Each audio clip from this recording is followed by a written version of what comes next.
তো এখন আমরা দেখব নৈতিকতা। প্রথমে একটু আমরা সবার আগে ওভারভিউ দিয়ে রাখি কী কী পড়াবো, কী কী করবো আমরা আজকে।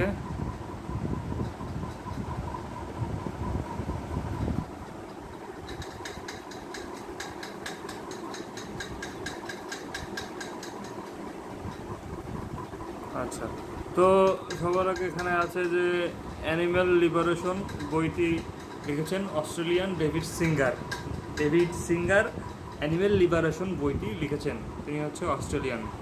মানুষ হও ও মরে বাঁচো, এই কথাটি বলেছেন হেগেল, জার্মানি। ওই যে ডার্ক আমরা দেখি, ডার্কের যে হেগলে আছে, ওই হেগলে থেকে হেগেল, তিনি হচ্ছে জার্মানির। তিনি বলেছেন মানুষ হও এবং মরে বাঁচো।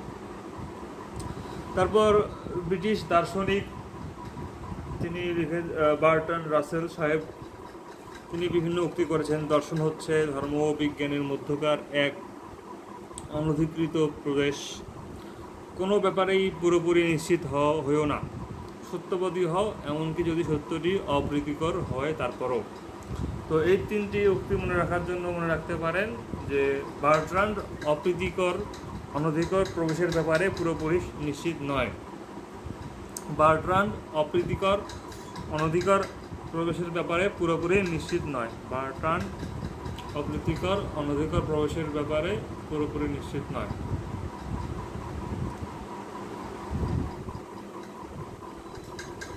আচ্ছা,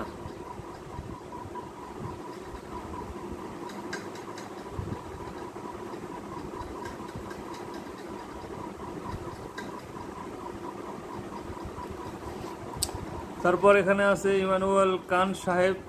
তিনি নৈতিক মতবাদের তিনটি অংশ বলেছেন। একটা হচ্ছে সদিচ্ছা একমাত্র সৎ, অর্থাৎ আর কি সদিচ্ছা। দ্বিতীয় হচ্ছে কর্তব্যের জন্য কর্তব্য। তিন হচ্ছে শর্তহীন আদেশ। তিনটা: সততা, শর্তহীন আদেশ আর কর্তব্যের জন্য কর্তব্য। আর ইংরেজ আমাদের জন স্টুয়ার্ট ল সাহেব, তিনি বই লিখেছেন utilitarianism, system of logic on liberty. উপযোগবাদের ভিত্তি নৈতিকতা ও সুখ। সুখ বলতে আনন্দের উপস্থিতি ও বেদনার অনুপস্থিতি বোঝায়। এগুলো আমাদের স্টুয়ার্ট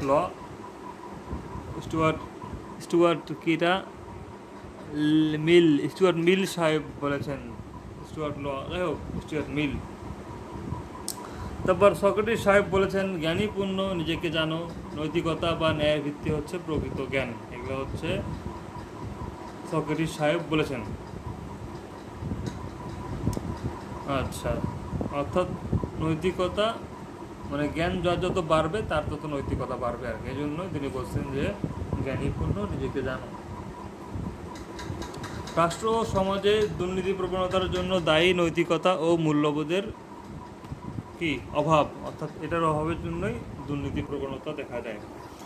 আর উপযোগবাদ হচ্ছে সর্বোচ্চ সুখের উপর গুরুত্ব দেয়। আধুনিক উপযোগবাদের জনক হচ্ছে জন বেনথাম। ইনি হচ্ছে ইংরেজ। জন বেনথাম হচ্ছে আধুনিক উপযোগবাদের জনক। আর বার্টন রাসেল কিছু বই লিখেছেন। Political ideals, conquest of happiness, why am I not a Christian, human knowledge, religion and sciences, power, a new social analysis.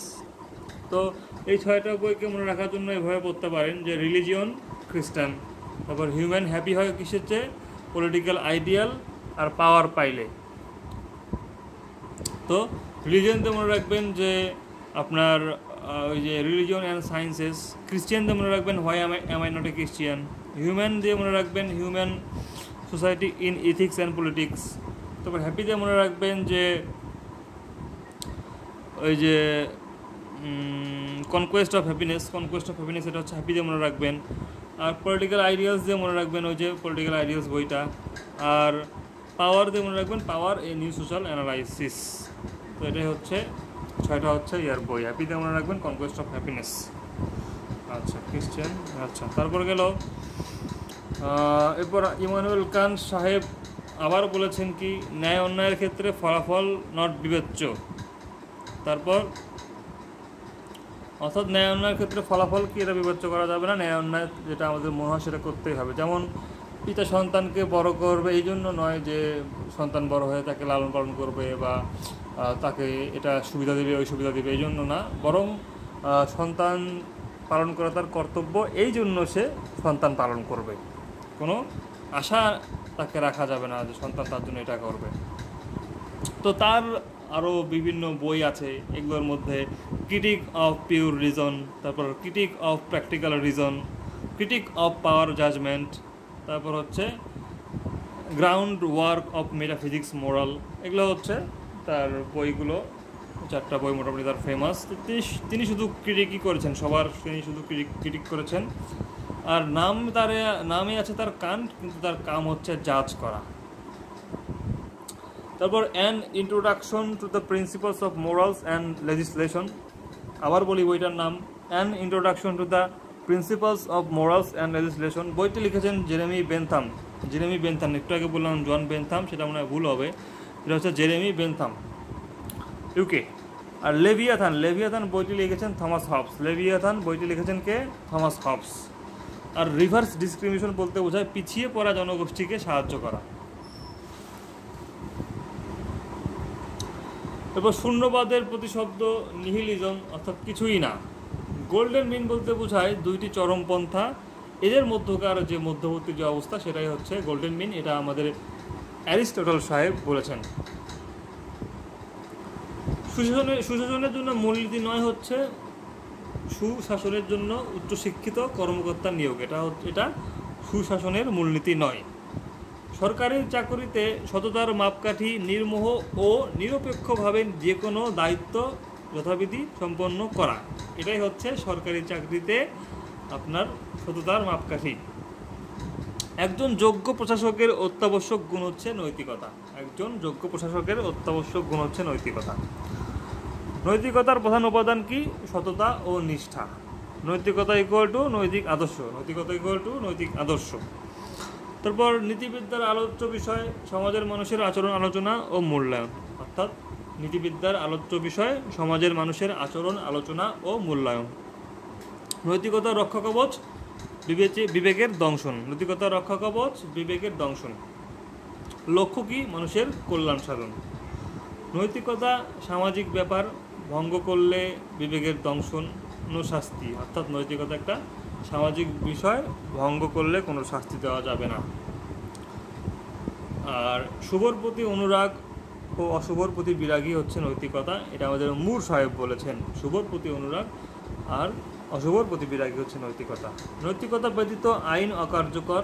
নৈতিকতার প্রধান উপাদান সততা। নৈতিকতা ব্যতীত আইন অকার্যকর, আবার আইন ব্যতীত আবার সুশাসন অকার্যকর। তো জি.সি. দেব,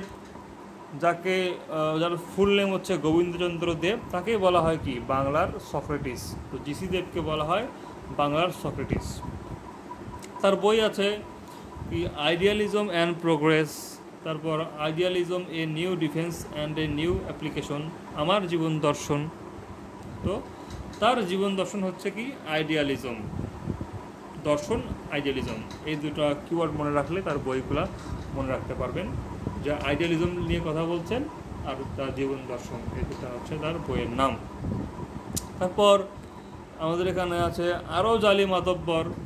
তো সত্যের সন্ধানে, সৃষ্টির রহস্য অনুমান, তারপর স্মরণিকা, এগুলো হচ্ছে তার বইয়ের নাম। তো এটা মনে রাখার জন্য ছন্দ মনে রাখবেন যে আরও জালি মাতব্বর আপনার কি? রহস্য অনুমান করে সন্ধান করে স্মরণ করে। তো রহস্য হচ্ছে সৃষ্টির রহস্য। তো অনুমানতে আপনার অনুমানই গেল। তো সন্ধান কি? ওই যে আপনার হচ্ছে সত্যের সন্ধানে, আর স্মরণ হচ্ছে কি? স্মরণিকা। এই 4টা হচ্ছে তার বই। তো মাতব্বর কী করে? রহস্য অনুমান করে, সন্ধান করে, স্মরণ করে। রহস্য অনুমান করে সে রহস্য অনুসন্ধান করে ওগুলো পরে স্মরণ করে। তো রহস্যের সত্যের সন্ধানে, তারপর স্মরণিকা, তারপর অনুমান, আরেকটা কি? আরেকটা হচ্ছে সৃষ্টির রহস্য। তারপর ground work of metaphysics moral, লেখছে ইমানুয়েল কান্ট সাহেব। তো এটা হচ্ছে